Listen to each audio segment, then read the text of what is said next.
am Iron Man. Bow, bow, bow, bow, bow. Wow, wow, wow, bow, bow, bow, bow.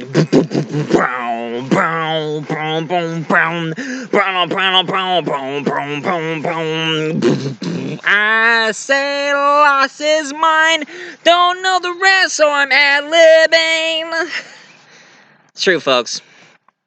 Anyway, welcome for another I am Michael A. Graham, multi-voice reviewer. I have many voices, but one opinion. And today, it is now the beginning of Marvel-thon. So I decided to, ever since I finally have this, this Marvel, movie collection, I have decided to review the very first one it started it all. And it is Robert Downey Jr.'s Iron Man. Yeah, I have the first and second Iron Man on DVD, but I didn't have the third. And I haven't seen the third one until now. So I'm gonna be right now I'm gonna be reviewing for you Robert Downey Jr.'s Iron Man. But first, a little history. Believe it or not, I have in my hand a reprint copy of Iron Man where it talks about his backstory.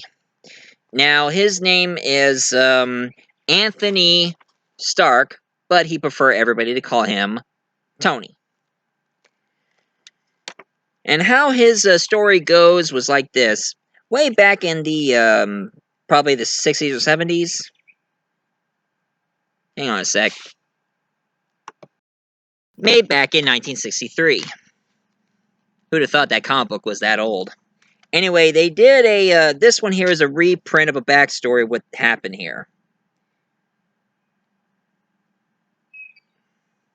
You see, it turns out that Tony Stark, he showed up.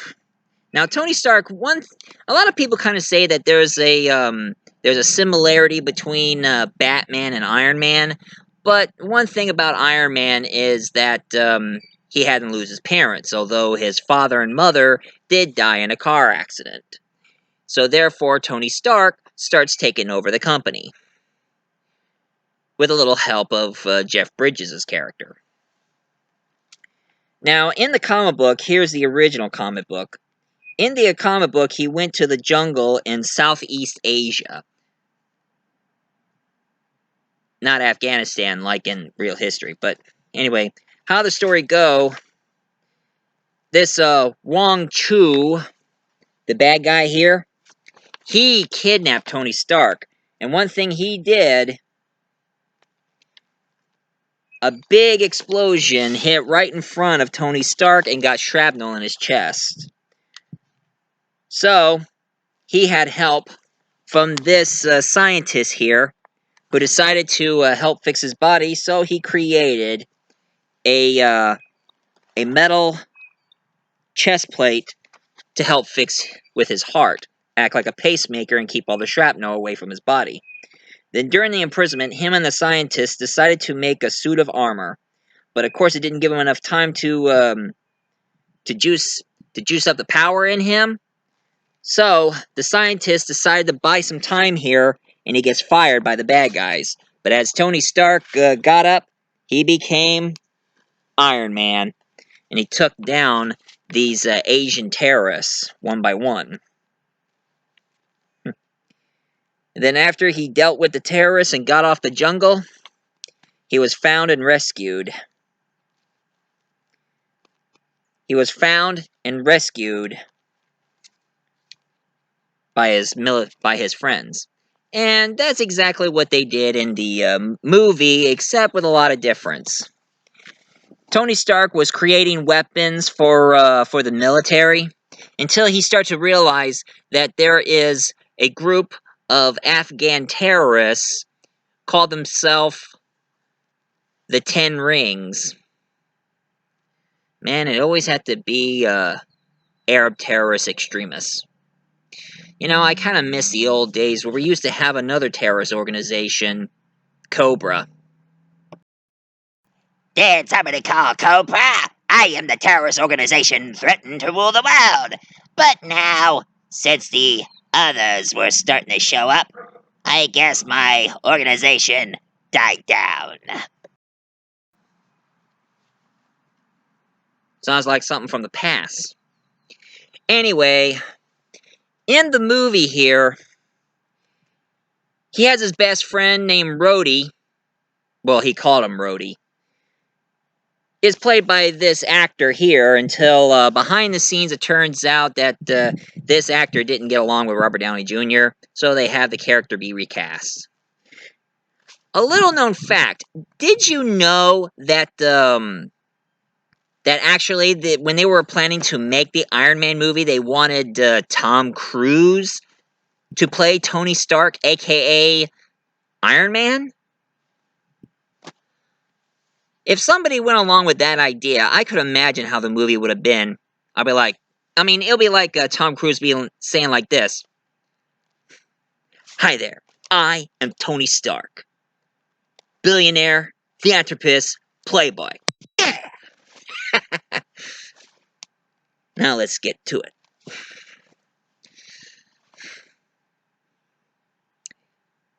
If Tom Cruise played Iron Man, that would have bombed just like that Mummy movie.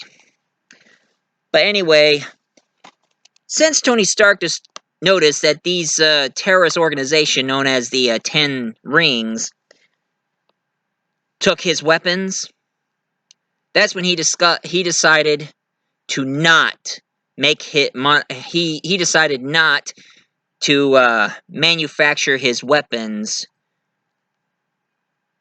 So he decided not to create his weapons for the army. Now, people felt a little bad about it because he was creating weapons to help military win the war, but he started to realize that the terrorist organizations kept stealing their weapons. That's when he decided to stop. But that suit of armor that he created gave him an idea. He decided to go out in the world and do some good with his armor.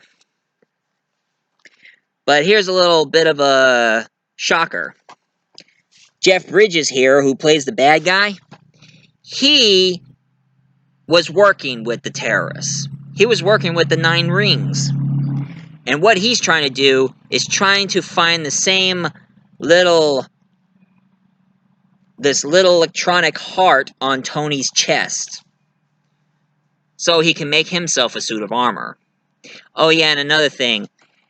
Now, Tony Stark has a love interest / assistant named Pepper Potts, played by the very lovely and very talented, but now everybody seems to can't stand her anymore, Gwyneth Paltrow. And then Tony Stark starts to realize that Jeff Bridges' character, since he noticed that Tony Stark is no longer creating weapons for the military, well, Jeff Bridges decided to make his own iron suit with the chest piece that he stole from Tony, until Tony found another one it would help him along the way, and got himself a suit up. And then it became a one-on-one fight between Jeff Bridges and Tony Stark. And he also saved Pepper Potts. And of course, there's also Special Agent Colton, who is a member of a top-secret military organization called S.H.I.E.L.D. And for those of you who wants to know what S.H.I.E.L.D. stands for, I wrote it down because I can't pronounce it myself. So, here, see if you read it and see you can pronounce it. Can you see it, folks? Okay. Okay, here's S.H.I.E.L.D.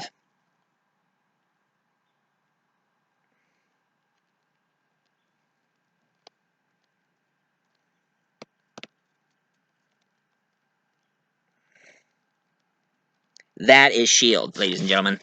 See if you can say all that together. I couldn't. Neither could my grandma. And of course, a little known fact I also discovered, there was also a butler in the comic books named Jarvis, who was a trusty butler to Tony Stark. But a little known fact, in the comic book, Jarvis was a human being. But a lot of people think that Jarvis is a copycat to Batman and are trying not to make it like a Batman movie. So they made Jarvis into an AI. And of course, there's another reason I also discover. Jarvis is also Aunt May's cousin and gay. So thank goodness they decided to make Jarvis an AI. All in all, the movie is a pretty good movie. It's sort of the beginning. I mean, they decided to do a backstory. Now, back then, here's a little known fact. Tony Stark didn't reveal his identity as Iron Man. One thing he did is he always kept telling everybody that he has a bodyguard who keeps taking his armor and do good out in the world. Way before he decided to tell everybody that he's Iron Man. They decided to go with that idea at the end of the movie, but in the press, he was like, the point is, I am Iron Man. And of course, he does have a bodyguard. Bodyguard played by Jon Favreau. And believe it or not, Jon Favreau is the director to this movie. And then after the credits, they also did a scene where you have Samuel L. Jackson playing Nick Fury. Now, I always remember Nick Fury to be white, but ever since the Ultimate comic books of Nick Fury of S.H.I.E.L.D., they decided to make Nick Fury look like Samuel L. Jackson, and he's also asking Tony Stark to be a part of his Avenger initiative. And then here comes the sequel. In the sequel here, the government is still forcing Tony to give his suit of armor to the military so America will be safe. Yeah. I mean, there are some things I can't trust the military with. I mean, heck, if you want to know why I have a bit of a problem with the military, my next review is going to be The Incredible Hulk, and I would explain more about that soon. Anyway, Nick Fury hired Natasha Romanoff, aka Black Widow, played by the lovely and sexy, but also crazy Scarlett Johansson. And as you can see, Rhodey has been recast by this actor. And it turns out that Mickey Rourke shows up. He plays this bad guy named Whiplash. Well, he calls himself Whiplash. And then you have Sam Rockwell, who plays this billionaire scientist who rivals Tony Stark. And he's also trying to do the same thing, but he also showed the government that his creation of the armor suit is a big failure, along with all the other armor suits from other countries. And of course, I was surprised to see Larry Sandler playing a senator who has a huge problem with Tony Stark. And much of my surprise, it turns out he's a bad guy. Anyway, Whiplash, Mickey Rourke's character, he's playing a son of a Russian inventor who used to work with Tony Stark's father until it turns out he was really crooked, that the government had to fire him and kick him out of their country, and he ended up as an alcoholic, miserable old man and rose his son into vengeance. So he created his own armor suit with these electronic whips that it can cut through metal. So Sam Rockwell wanted Whiplash to work with him to make better suits. Now, one scene I really do hate the most is that his friend Rhodey, he took one of Iron Man's suit, calls himself War Machine, and Sam Rockwell modified him. The military quit relying on Sam Rockwell, because he's also playing a bad guy who just wants to get rid of Tony. And then the third movie. Oh yeah, one thing I would like to mention, they finally did a solo movie of Black Widow for Scarlett Johansson. I heard it on the news. One thing I gotta say is, Bully to you, Scarlett Johansson. Bully! Well done. Now the third story that I have in this box here involves this guy who goes by the name of Killian. He's a smart scientist who is a part of a lab called AIM, Advanced Idea Mechanics. Which one thing I heard about AIM is this: they're bad guys, and they're a part of a top secret organization called Hydra.